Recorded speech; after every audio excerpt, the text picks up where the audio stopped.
Welcome. My name is Lozupone. Thank you for joining me today for the dissertation defense, Whom Do We Entrust to Care for Our Students? Organizational Fit to Foster an Ethical Culture of Employee and Student Success. I am absolutely thrilled and overcome with joy to be here today to present my research. This research, of course, is associated with my pursuit of a doctorate in organizational leadership at Hood College.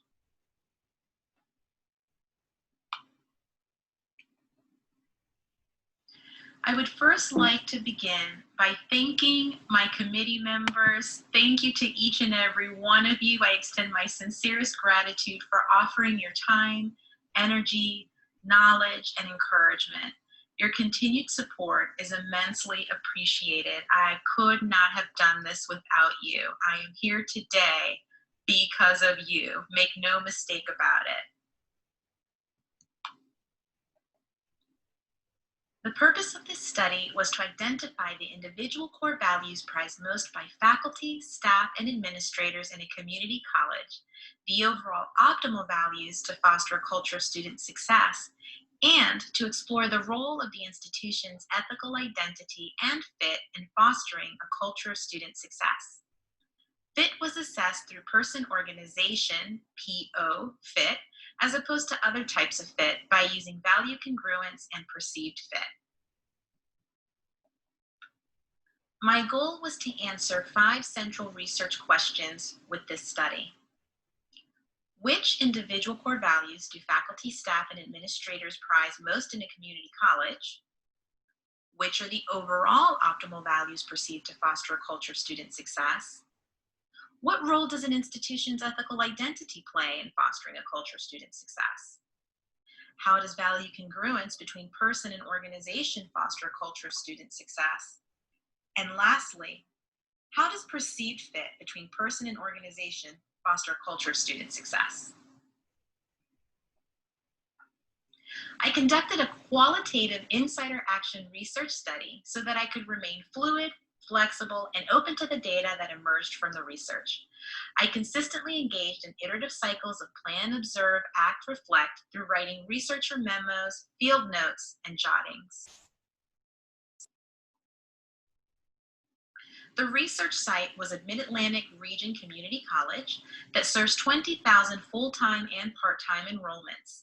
It's a multi-campus institution in a suburban setting, and it's a member of the Achieving the Dream Network. To gather varying perspectives, I invited all of the college employees of a Mid-Atlantic community college to participate in my research. The population included full and part-time faculty, full and part-time staff, and administrators who are formal leadership appointed annually by the president. They represented every division of the college, including the office of the president, and I relied on convenience and snowball sampling to secure participants. My study included 4 sources of data collection. I administered an online anonymous cross-sectional survey that incorporated Likert scale and open-ended responses. 298 participants engaged in the survey. I also facilitated 3 focus groups that were audio recorded and transcribed. A note taker accompanied me to each focus group so that I could fully engage with the participants.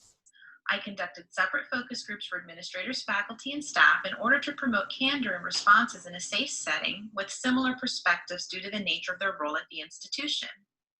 It was critical to separate participants by their primary role so that they could provide much more detailed and rich descriptive data.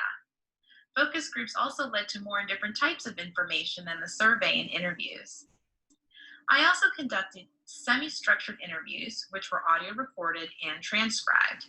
I reached saturation at 39 interviews. Again, the participants in the survey, focus groups, and interviews represented faculty, staff, and administrator across all divisions of the college. Lastly, I reviewed documents such as the institution's mission and value statement, as well as the strategic plan. As I collected data, I conducted preliminary coding, thematic analysis, prepared matrices, and iteration tables. I did this by writing and reviewing memos, field notes, and jottings, listening over and over again to audio recordings and coding corresponding transcriptions. I developed a code book and I conducted triangulation. Further, I held validation meetings to conduct member checking. Various sub-themes emerged which fell into four major themes: relationships, structure, process, and norms. The four major themes comprise the overarching theme: employee success leads to student success. This slide illustrates the research questions and the corresponding instrumentation, analysis, and findings. In response to my first research question, which individual core values do faculty, staff, and administrators prize most in a community college? The study revealed that the individual core values that faculty, staff, and administrators identify as core values were the same as the values they operationalize to drive their daily work and achieve personal and institutional goals and outcomes. Interestingly, these individual core values coincided with the participant-identified optimal values to foster a culture of student success. We'll come back to the specific values of this community college momentarily. Further, in response to the second research question, which are the overall optimal values perceived to foster a culture of student success, the study revealed that the values and qualities faculty, staff, and administrators identified as ideal to foster a culture of student success aligned into 8 categories, which coincided with the individual core values and organizational values operationalized to achieve employee and student success, such as through personal and institutional goals and outcomes. Regarding the role of an institution's ethical identity in fostering a culture of student success, how value congruence fosters a culture of student success, and how perceived fit foster a culture of student success, I learned that a symbiotic relationship exists between practiced values, the values operationalized by the organization across relationship, structure, process, and norms, ethical identity of the organization, the culture of student success, and the culture of employee success. Optimal fit between person and organization results from the alignment of individual core values, institutionally espoused and practiced values, PIO values, and the operationalization of those PIO values. Optimal PO fit leads to optimal ethical identity, a culture of employee success, and a culture of student success. The operationalization of values at the organization reflects in its practiced values. Any values misalignments reflect in the operationalization of values and practiced values, which also reflect in the ethical identity, culture of employee success, and culture of student success. These values alignments and misalignments are experienced by the individual as fit and misfit. And this can occur simultaneously with subcultures and the dominant ethical identity and/or organizational culture. I would like to reiterate that the individual core values that participants prize most coincided with and were aligned with the ideal or overall optimal values for fostering a culture of student success. As a result, if you refer to the first row in the table, in bold typeface, I have identified one value in each value group as the overarching PIO value for that group. I have determined that that bold typeface value is the most comprehensive PIO value that captures and embodies the values in its grouping. In other words, this value that you see in bold typeface encompasses all of the other values in its group. I came to this decision after analyzing and understanding the context with which participants spoke about and described how they operationalize their values with regard to student success while at work. The espoused values of the institution are listed in the second row and are matched to the columns with the predetermined groupings. You'll notice that the college's espoused values align with some of the PIO values. And although the college's espoused values do not represent every category of PIO values, individuals still have an expectation that all PIO values will be practiced by the organization and consequently are necessary to achieve the desired culture of employee and student success. Another way of saying this is that if any of the PIO values are violated, whether they are espoused or not by the organization, participants will experience misfit. And this will affect the ethical identity of the institution and its culture of employee and/or student success.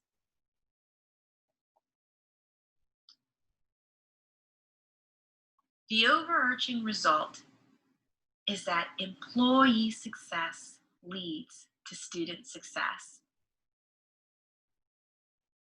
Trevor and Jackie sum it up rather nicely. Trevor says, I want to be respected by students, and I feel like I'll transfer that respect to my colleagues and to students as well.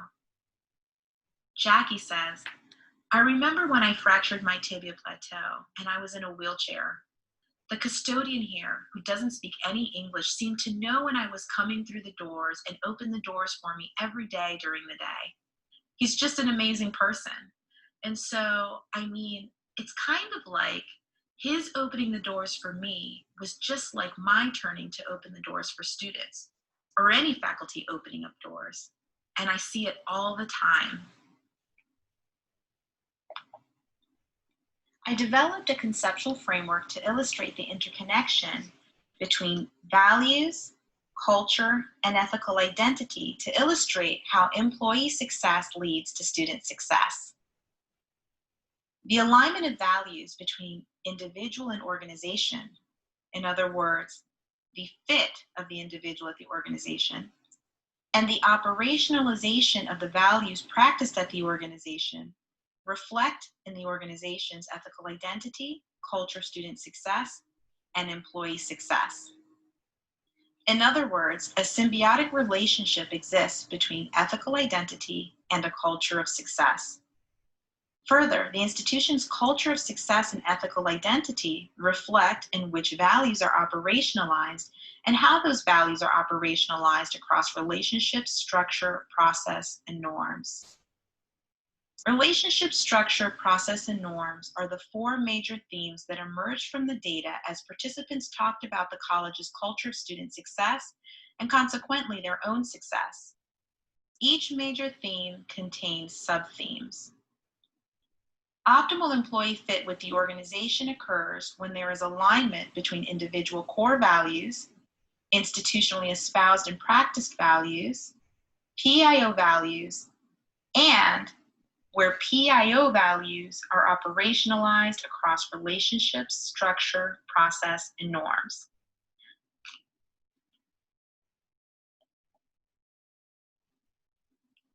Relationships. The sub-themes are genuine and caring relationships between employees and students, belongingness of students through a welcoming and supportive environment, genuine and caring employee relationships between faculty, staff, and administrators, belongingness of faculty, staff, and administrators through welcoming and supportive environments, effective relationships over process for employee and student success, and lastly, relationship tensions across divisions and employee roles and perceived misfit.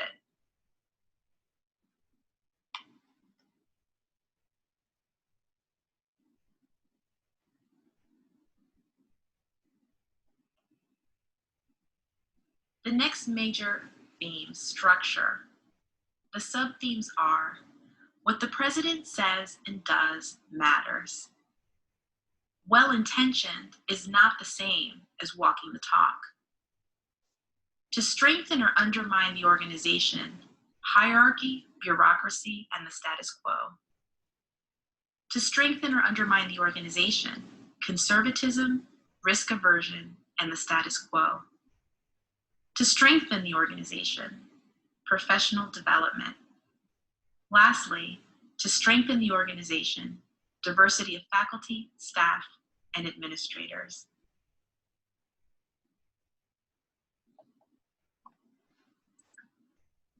The next major theme was process.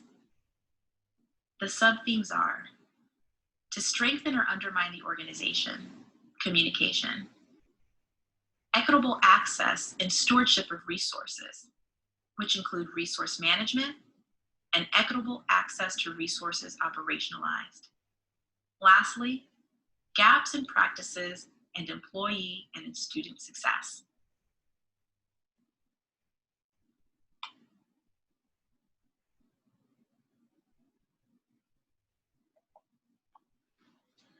The last major theme is norms. The sub-themes are the choice to play a role in student success, high standards and expectations for faculty, staff, administrators, and students. Lastly, going beyond the job description, which includes the sustainability of beyond the job description.